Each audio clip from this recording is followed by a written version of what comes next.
बोलिए श्री सतगुरुदेव महाराज जी की, सच्चे दरबार की, गुरुदेव श्री आशुतोष महाराज जी की।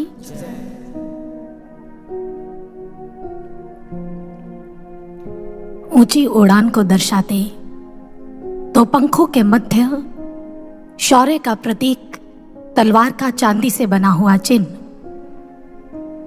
जिस पर देवनागरी भाषा में बलिदान लिखा होता है। यह है इंडियन आर्मी का बलिदान बैज। इस बैज को पाने का सपना प्रत्येक सैनिक देखता है, किंतु इसे पाना इतना सहज नहीं होता। वास्तव में यह पैरा स्पेशल फोर्सेस का सबसे बड़ा सम्मान है। इस चिन्ह को हर कोई धारण नहीं कर सकता। इसे केवल पैरा कमांडो ही लगाते हैं। पैरा कमांडो सेना के ऐसे घातक काबिल सैनिक होते हैं जो अत्याधुनिक हथियारों के अलावा बिना हथियारों के भी दुश्मन को समाप्त करने की काबिलियत रखते हैं। लेकिन पैरा कमांडो बनने के लिए जिस ट्रेनिंग से गुजरना पड़ता है, उस ट्रेनिंग के बारे में सुन करके ही कई लोगों के होश उड़ जाते हैं। इसके लिए उन्हें बतौर पैराट्रूपर्स क्वालिफाई करना पड़ता है। उसमें सिलेक्ट होने के बाद वे स्पेशल फोर्सेस को चुन सकते हैं। पैरा कमांडो की ट्रेनिंग के दौरान उन्हें 5 जंप आकाश से लगाने होते हैं, जिनमें से एक घोर रात्रि को लगाया जाता है। इसके बाद ट्रेनिंग के दौरान ना उन्हें सोने दिया जाता है, ना खाने दिया जाता है।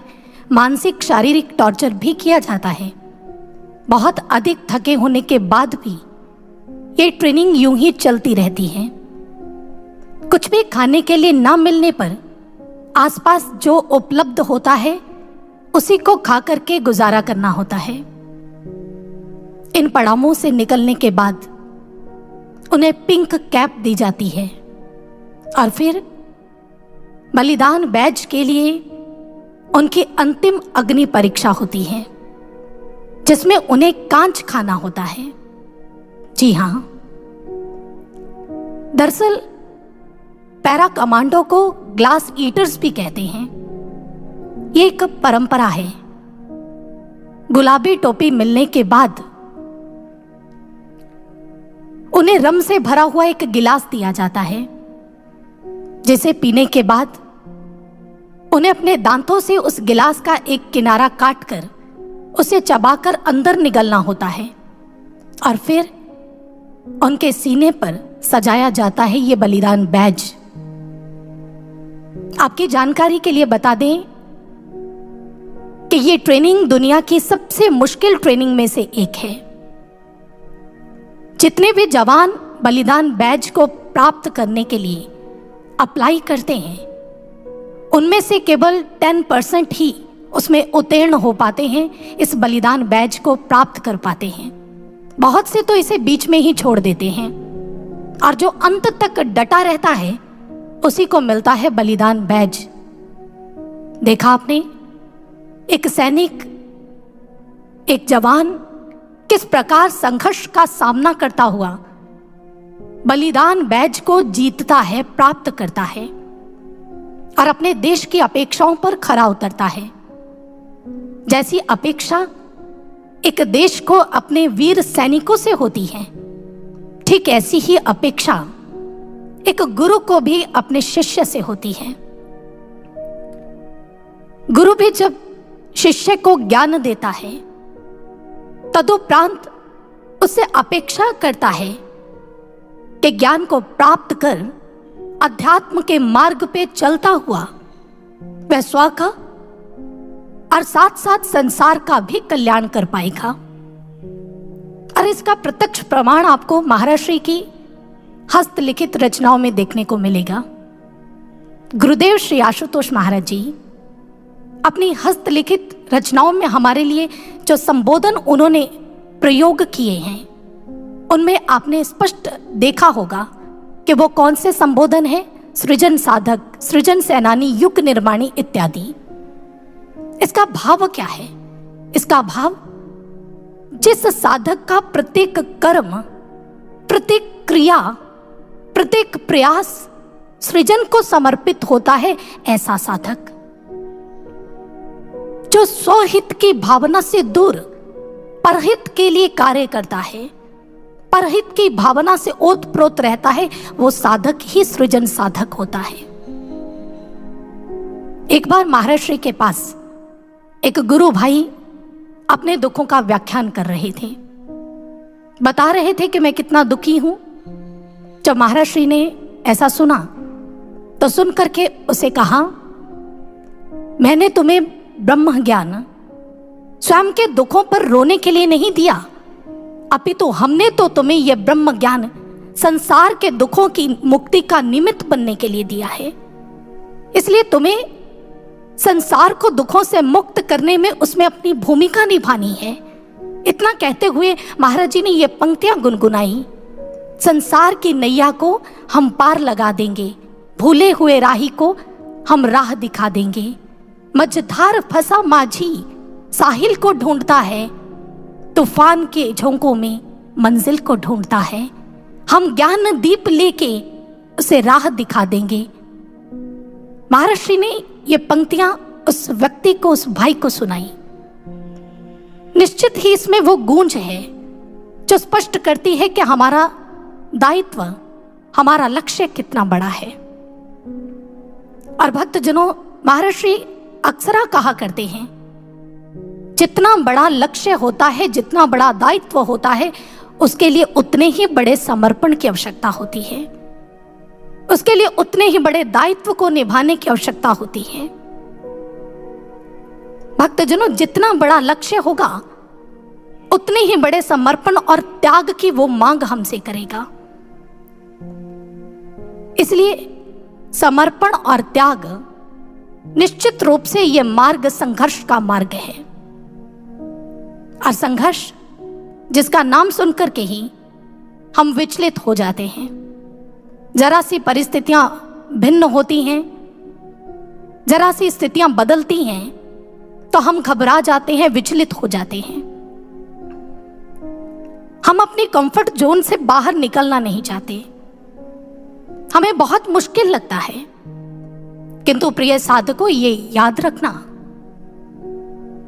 सदैव स्मरण रखना कि कोई भी बदली हुई परिस्थितियां कभी भी हमें मिटाने के लिए नहीं आती, अपितु सदैव हमारा निर्माण करने के लिए आती है, हमें बनाने के लिए आती है। इसका जीवंत प्रमाण आप देख सकते हैं श्री राम के जीवन से। प्रभु श्री राम जिस समय राजमहलों में रहे तो उस समय तक वे राजकुमार राम कहलाए, किंतु जैसे ही वे वनवास जाकर के लौटे तो वे भगवान श्री राम कहलाए। राजकुमार राम से भगवान राम बनने की उनकी यात्रा ये सहज नहीं थी, चुनौतियों से भरी हुई है, संघर्ष से भरी हुई थी, किंतु उन्होंने प्रत्येक चुनौती का सामना किया, प्रत्येक संघर्ष के सामने चट्टान बनकर के डटे रहे। और इसका अनुमान आपको स्वतः ही इस घटना से हो जाएगा।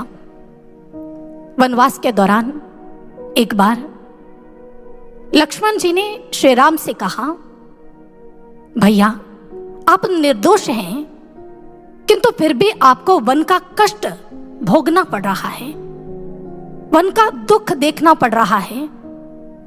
और जैसे ही श्री राम ने ऐसा सुना तो वो मुस्कुरा दिए। वह कहने लगे, लक्ष्मण, ये वन मेरे लिए कष्टपूर्ण हो सकता है किंतु दुखपूर्ण नहीं हो सकता। कष्टपूर्ण होना ये वन का स्वभाव है और उसमें दुखपूर्ण ना होना ये मेरा स्वभाव है। ऐसा था श्री राम का चरित्र, ऐसी थी वह दिव्य विभूति जो संघर्ष का सामना करने की प्रेरणा हमें देती है। जब भी ये घटना सुने, जब भी श्री राम की चरित्र का व्याख्यान सुने, तो ये अवश्य अपना विश्लेषण वहां अवश्य करना, ये विचार अवश्य करना कि अगर ऐसी स्थितियां हमारे जीवन में हो तो क्या हम उनके सामने टिक पाएंगे, क्या उनका सामना कर पाएंगे। और यही प्रश्न ये कवि भी हमसे कर रहा है सहली सारी यातना, कर्तव्य सर्वोपरि रखा, त्यागशील संकल्प को जिस तरह जीवित रखा, बोलो कहां तक टिक सकोगे यदि राम सा संघर्ष हो। कल मुकुट जिस पर साजना था, आज उसे सब त्यागना था। निर्णयों के द्वंद से एक बालपन का सामना था। वचन भी था थामना, आदेश भी था मानना। तब सोचो स्वयं को धर्म पर तुम किस तरह रख सकोगे, बोलो कहां तक टिक सकोगे यदि राम सा संघर्ष हो। प्रजा तो बस राम की थी, दुनिया उसको बच रही थी। वचन ही था तोड़ देता, धर्म ही था छोड़ देता। पर पीढ़ियां क्या सीख लेंगी, राम को चिंता यही थी। हो छिन रहा एक क्षण में सब कुछ, सोचो एक क्षण क्या करोगे, बोलो कहां तक टिक सकोगे यदि राम सा संघर्ष हो। है याद वो घटना तुम्हें जब राम थे वनवास में, सिया थी हर ली गई, था कौन उनके पास में। कुटी जब सूनी पड़ी थी, दो भाई और विपदा बड़ी थी। तब सोचो ऐसे मोड़ पर तुम धैर्य कब तक रख सकोगे, बोलो कहां तक टिक सकोगे यदि राम सा संघर्ष हो। वह तो स्वयं भगवान था, पर कहां उसमें मान था। किरदार भी ऐसा चुना जिसमें केवल बलिदान था। मर्यादा के प्राण थे, रघुवंश का अभिमान थे। क्या राम के अध्याय से एक पृष्ठ हासिल कर सकोगे, बोलो कहां तक टिक सकोगे यदि राम सा संघर्ष हो।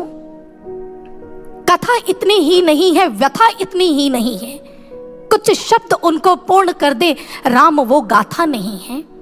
जब तपे संघर्ष में तब हुए उत्कर्ष में, क्या तुम भी ऐसी प्रेरणा पीढ़ियों की बन सकोगे, बोलो कहां तक टिक सकोगे यदि राम सा संघर्ष हो। संघर्ष में हम अपनी भूमिका कैसे निभाते हैं, ये प्रश्न हमारे सामने ये पंक्तियां खड़ा करती हैं। और भक्तजनों याद रखना, एक व्यक्ति संघर्ष का सामना तभी कर सकता है जब उसे ज्ञात हो कि जिसके लिए मैंने संघर्ष करना है, मेरा उससे प्रेम स्थापित हो चुका है। जिसके लिए संघर्ष करना है उसके लिए प्रेम होना अनिवार्य है। श्री राम ने अपने जीवन में इन विभिन्न पड़ावों को पार किया क्योंकि मानवता से उन्हें प्रेम है, इंसानियत से उन्हें प्रेम है। मानवता के रक्षण के लिए उन्होंने ये संघर्ष किया। इसलिए भक्तजनों, जब जब भी हम संघर्ष के लिए सज्ज होंगे, तब तब हमसे उम्मीद की जाएगी कि हम भी ऐसे ही इसमें उत्तीर्ण हों। और इसके लिए हमारे भीतर समर्पण होना, हमारे अंदर प्रेम होना अनिवार्य है, अपने ध्येय के प्रति, अपने लक्ष्य के प्रति। लेकिन अगर प्रेम की बात करें तो प्रेम तो अलग अलग स्थान पर इंसान का जुड़ा रहता है। कोई किसी से प्रेम करता है, कोई किसी से प्रेम करता है। लेकिन महापुरुषों ने इस विषय में कहा है, छिनहि चढ़े छिनहि उतरे, ये तो प्रेम ना होए, अघट प्रेम घट में बसे, प्रेम कहावे सोए। महापुरुष कहते हैं कि जहां पर आपका अगर प्रेम जुड़ा है और उसमें उतार चढ़ाव आ रहा है, कभी वह कम होता है, कभी अधिक होता है, तो समझ लेना ये सार्थक प्रेम नहीं, ये समर्पण की सही परिभाषा जीवन में घटित नहीं हुई। ये प्रेम नहीं हो सकता। अघट प्रेम घट में बसे, प्रेम कहावे सोए। जब अघट भाव जो कभी कम नहीं होता, जो एक अवस्था में रहता है, जो दृढ़ रहता है, जो एक समान रहता है, उसी को प्रेम कहते हैं। इसलिए हमारा प्रेम उनके प्रति होना चाहिए जिनके प्रति प्रेम करने से इसमें कभी त्रुटि ना आए, कभी कमी ना आए। अपितु ये प्रेम समाज के लिए, सृष्टि के लिए सृजनात्मक कार्य करें। और ऐसी प्रेरणा आइए इस उदाहरण से प्राप्त करते हैं। एक बार ऑक्सीजन का अणु स्वयं को बहुत अकेला महसूस कर रहा था, और जिस समय उसने स्वयं को अकेला महसूस किया, मन के अंदर आया, क्यों ना किसी से दोस्ती की जाए, किसी को मित्र बनाया जाए। मित्र बनाने के लिए वह आगे बढ़ा। उसकी नजर एकाएक पड़ती है लोहे पर। ऑक्सीजन के अणु ने उस लोहे के साथ मैत्री कर ली। अब दोस्ती हो गई, किंतु परिणाम क्या सामने आया? दोनों मित्र तो बने, लेकिन जो परिणाम आया दोनों के लिए ही हानिकारक था। दोनों के मिलने से जंग बना। ऑक्सीजन के अणु ने झट से अपनी दोस्ती वहां से तोड़ ली और वह आगे बढ़ा। जैसे ही आगे बढ़ा, उसके पश्चात उसने बेरियम को देखा, उसके साथ अपनी मैत्री स्थापित कर ली, अपना संबंध स्थापित कर लिया। किंतु यहां तो परिणाम और भी भयावह निकले। यहां पर तो अग्नि की हरी ऊंची ऊंची लपटें उठने लगी। ऑक्सीजन का अणु घबरा जाता है। उसी समय उसने बेरियम का साथ छोड़ा और पीछे हट गया। मायूस कदमों से अभी आगे बढ़ ही रहा था कि उसकी दृष्टि पड़ती है हाइड्रोजन के 2 जुड़वां भाइयों पर। और जैसे ही हाइड्रोजन के 2 जुड़वां भाइयों को देखा, उनके आगे भी दोस्ती का प्रस्ताव रख दिया। उन्होंने स्वीकार किया। ऑक्सीजन और हाइड्रोजन के 2 भाइयों की मैत्री हो गई, दोस्ती हो गई। और परिणाम क्या सामने आया? उनके मिलने से एक बहुत सुंदर शीतल पानी की बूंद बनी। कहने का तात्पर्य, उनका मिलाप सृजनात्मक हो गया, उनका मिलाप सार्थक हो गया। यह उदाहरण हमें प्रेरणा देती है कि हमारी जिंदगी में भी जब भी प्रेम समर्पण अर्पित किसी को करने का अवसर मिले, तो ऐसा ही हमारा निर्णय होना चाहिए, ऐसा ही हमारा चुनाव होना चाहिए जैसा ऑक्सीजन के अणु का है। हम वहां अपना समर्पण करें, वहां अपना सर्वस्व अर्पित करें जहां पर समाज के लिए सृजनात्मक कार्य हो। चलिए इतिहास के गवाक्षों से झांक करके देखते हैं। जिस समय भगवान श्री राम और रावण का युद्ध हो रहा था, उस समय रावण की सेना जब वानर सेना से आतंकित होकर के, भयभीत होकर के पीछे की ओर हटने लगी, तो उस समय रावण अपनी खड़ग लेकर के उनके पीछे खड़ा हो जाता है और उन्हें कहता है कि अगर तुम लोगों ने यहां से भागने का प्रयास किया, पीछे आने का प्रयास किया, तो मैं तुम्हें मृत्यु के घाट उतार दूंगा। भयभीत सैनिक पुनः आगे लड़ने के लिए चले गए। बिल्कुल यही घटना राम के पक्ष में भी घटी। भगवान श्री राम के पक्ष में भी जब ऐसी स्थिति उत्पन्न हुई, वानर सेना जब भयभीत होकर के पीछे हटने लगी, तो उस समय श्री राम ने सुग्रीव जी से और लक्ष्मण जी से कहा कि ये थक गए हैं, इनके लिए विश्राम का प्रबंध किया जाए। सुग्रीव जी ने ऐसा सुना तो कहा, प्रभु आप कैसी बातें कर रहे हैं? अगर ये विश्राम करेंगे तो बताइए फिर युद्ध कौन करेगा? तो श्री राम अपना धनुष बाण उठा करके उस समय स्नेहिल भाषा में उन्होंने ये शब्द कहे। उन्होंने कहा, इनको विश्राम की आवश्यकता है, आप विश्राम का प्रबंध कीजिए, इनके स्थान पर मैं युद्ध करूंगा। और भक्तजनों, अब आप देखिए, ये घटना एक जैसी है, लेकिन उसमें नेतृत्व भिन्न है। एक तरफ रावण है जो उनके पीछे खड़ा हो जाता है, ये कहते हुए कि तुम्हें मृत्यु के घाट उतार दिया जाएगा, और दूसरी तरफ श्री राम हैं जो ये कहते हैं कि इनके स्थान पर मैं ही स्वयं युद्ध करूंगा।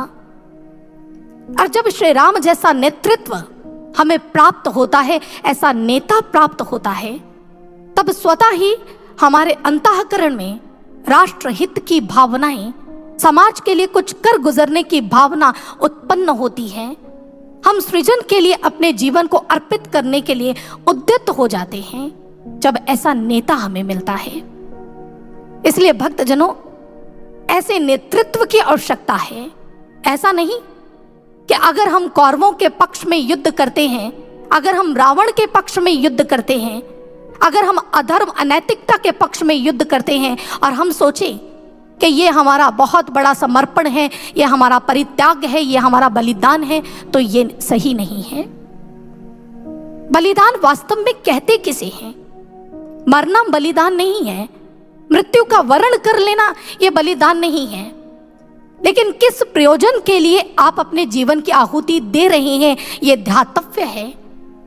यह सोचना अनिवार्य है कि आप अपने प्राणों का परित्याग जिस महान लक्ष्य के लिए कर रहे हैं वह समाज के लिए सृजनात्मक है या नकारात्मक। इसलिए बलिदान वो होता है जो समाज के लिए श्रेष्ठ भूमिका निभाए, जो समाज का निर्माण करे। बलिदान दो शब्दों के सुमेल से बना है, एक है बलि और दूसरा दान। बलि प्लस दान से बना बलिदान। बलि का तात्पर्य क्या होता है?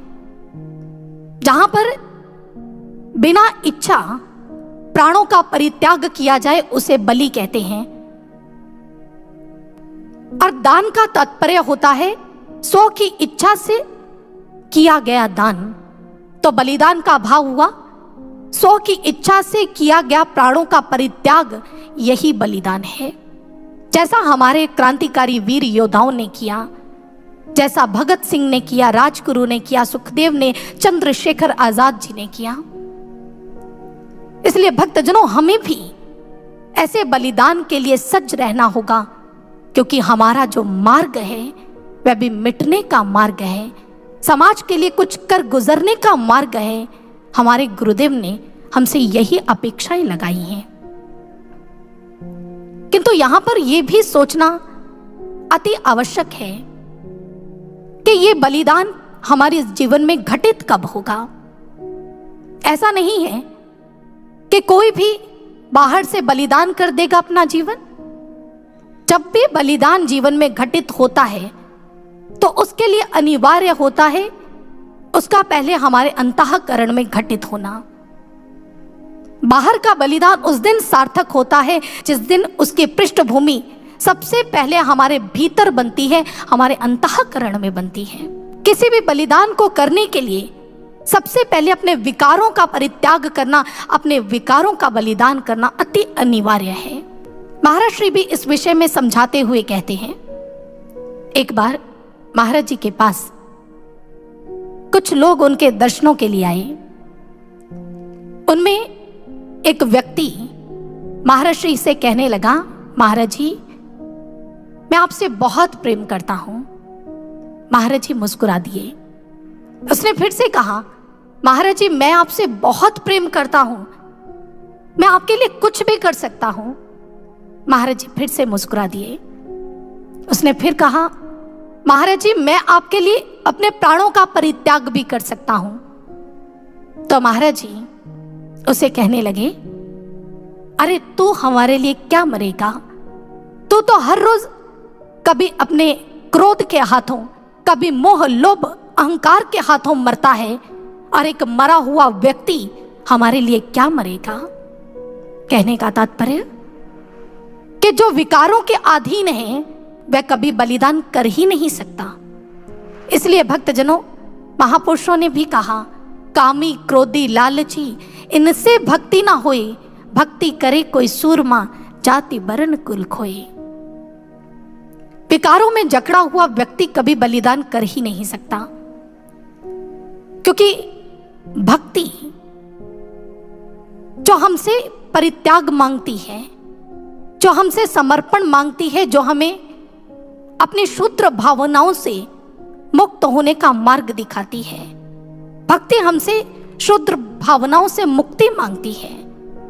किंतु अगर हम अपनी शुद्र भावनाओं में जकड़े हुए हैं तो यह हमारे वश का काम नहीं है, हम इसे नहीं कर पाएंगे। हमारे भीतर अभी तो ऐसे भाव होने चाहिए जैसे भाव बिरमा के थे, जो महाराणा प्रताप के एक सत्यनिष्ठ दीवान भामाशाह का एक अदना सा अंगरक्षक था। एक दिन भामाशाह युद्ध से वापस लौट रहे थे और उनके साथ स्वर्ण मुद्राओं से भरी हुई बोरियां थी जो घोड़ों के ऊपर लदी हुई थी।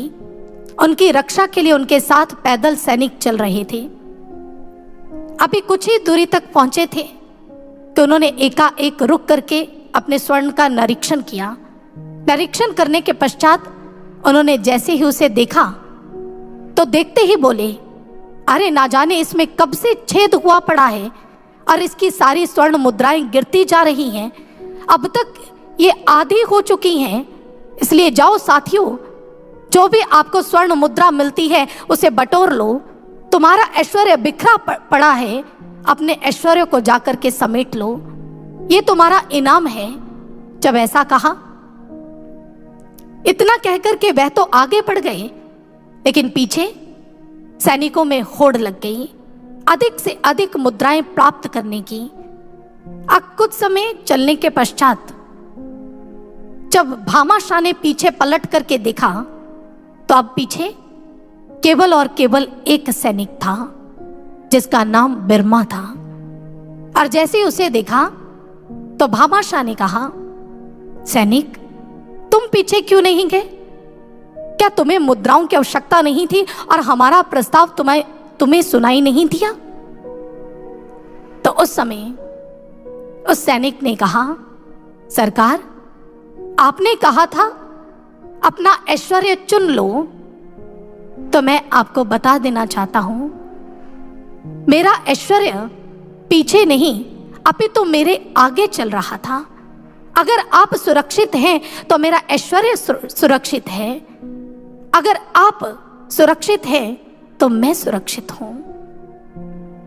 और भक्तजनों, आज बिरमा ने एक सेवक होने का दायित्व निभाया।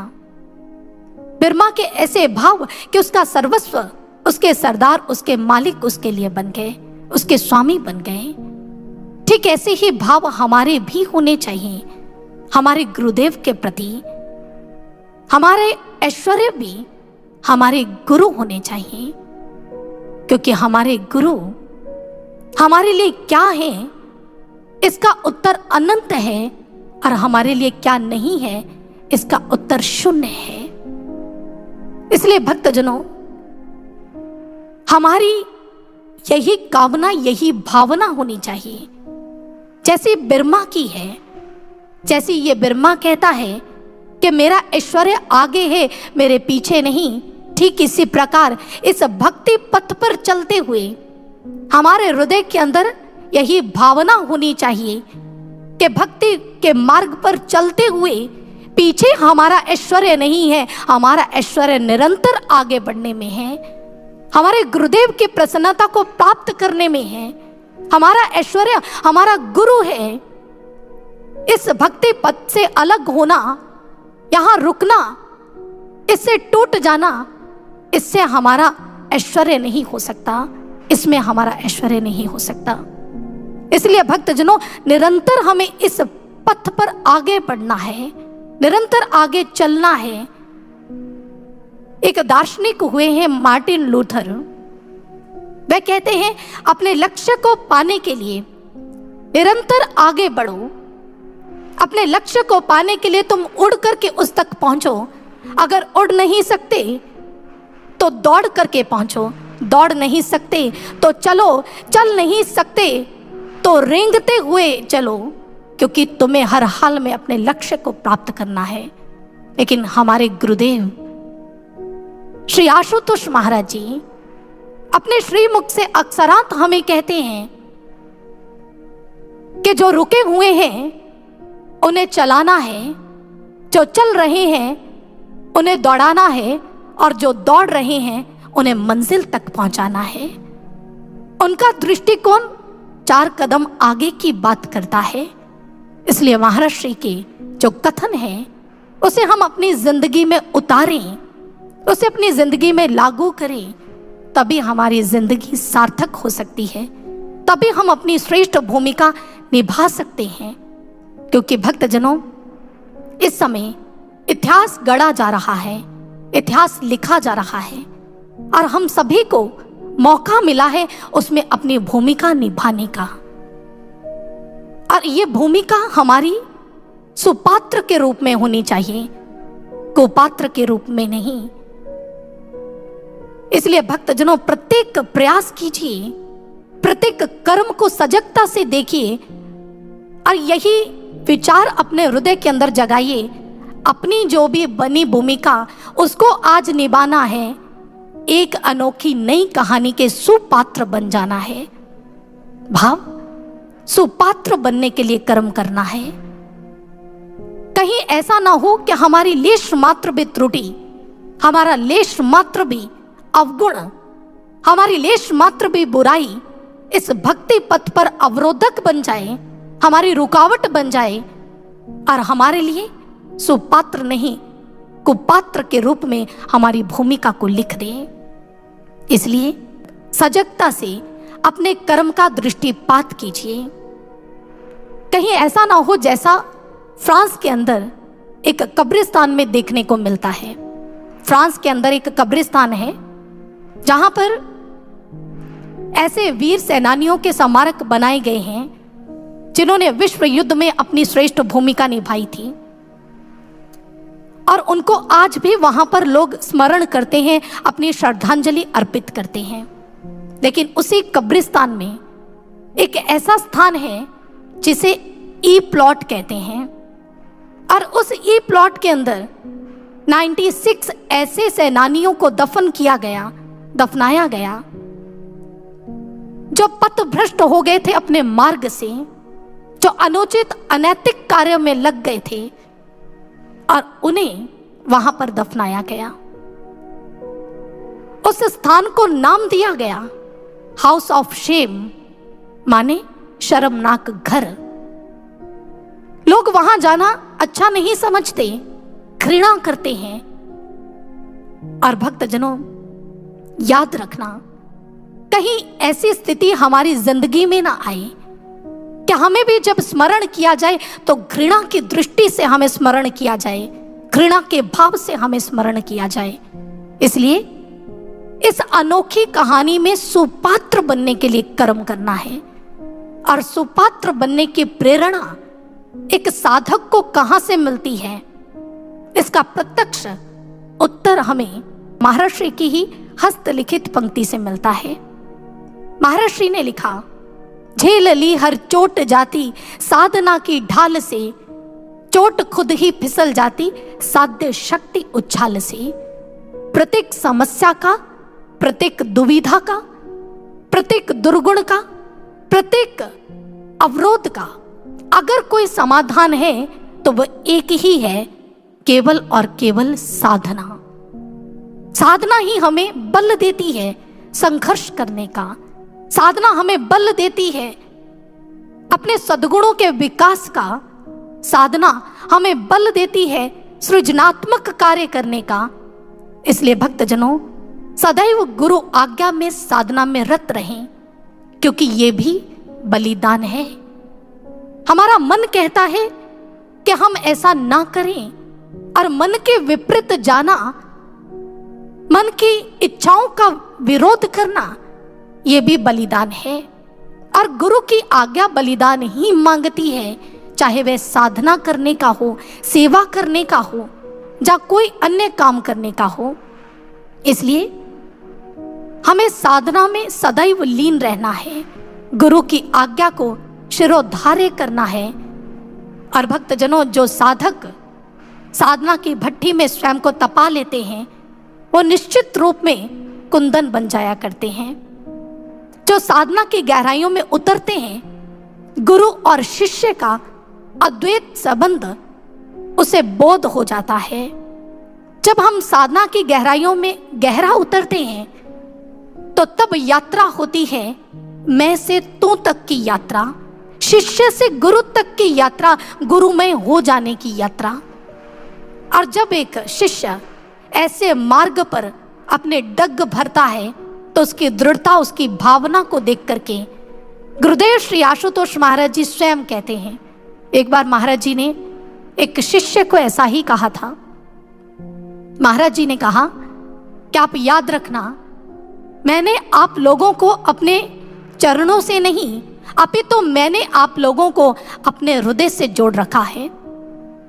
सोच करके देखिए, जिस गुरु ने हमें अपने हृदय से जोड़ा हुआ है, जिसने हमें अपने हृदय के अंदर स्थान दिया है, उस गुरु का स्थान हमारे रोम रोम में होना चाहिए। हमारे लहू का एक एक कतरा उनका ऋणी होना चाहिए, उन पर कुर्बान होने के लिए तत्पर होना चाहिए। इसलिए भक्तजनों, आए उनके श्री चरणों में प्रार्थना करें कि गुरुदेव, हम आपके इस अभियान में योगदान चाहते हैं। हम चाहते हैं विश्व शांति का जो अभियान आपने छेड़ा है, हम उसमें अपनी श्रेष्ठ भूमिका निभा सकें, किंतु योग्य नहीं है कि हम कुछ कर सकें। इसलिए केवल यही कहेंगे, है काबिल नहीं मगर फिर भी तेरा करे स्वप्न पूरा, यही चाहते हैं। हमारे अंदर ये योग्यता तो नहीं कि गुरुदेव हम आपके कार्य के लिए कुछ कर सके, किंतु हाँ, ये भावना अवश्य है कि स्वयं को समर्पित कर पाए आपके प्रत्येक कार्य की सिद्धि के लिए, उसमें उचित भूमिका निभा पाए, ऐसी भावना अवश्य हृदय के अंदर है। और भक्तजनों, जो योग्य ना होने पर भी स्वयं को अर्पित करने की भावना रखता है, जो अपने अंदर ऐसे गुणों का विस्तार ना होने पर भी सदैव गुरु से याचना करता है, ऐसी प्रार्थना करता है, तो गुरु महाराज जी ऐसे साधक के लिए क्या कहते हैं? हमने एक बार ऐसा प्रत्यक्ष देखा। महाराज जी के पास एक युवा भाई बैठा हुआ था, उनके अंदर भी ऐसी ही भावना हिलोरे ले रही थी। महाराज जी बहुत प्रसन्न थे, आंखों में बहुत करुणा, बहुत प्रेम। महाराज जी ने उस युवा साधक को देखते हुए बड़े जोश के साथ ये शब्द कहे। महाराज श्री ने कहा कि अगर तुम्हारी ऐसी भावना है, अगर तुम्हारी ऐसी इच्छा है इस मार्ग पर डट करके चलने की, इस पर मरने मिटने की, तो याद रखना, अगर इस मार्ग पर, इस सत्य के लिए तुमने अपने प्राणों की आहुति भी दे दी, तो तुम्हारे लिए वैकुंठ के द्वार खुले हुए हैं। और अगर ऐसा समय ना भी उपस्थित हुआ, तो तब भी तुम्हें समय समय पर अपने गुरु का मार्गदर्शन मिलेगा, अपने गुरु की दिव्य लीलाएं देखने को मिलेंगी। और महाराज जी ने जोश से भर करके कहा, तो फिर हुए ना तुम्हारे दोनों ही हाथों में लड्डू।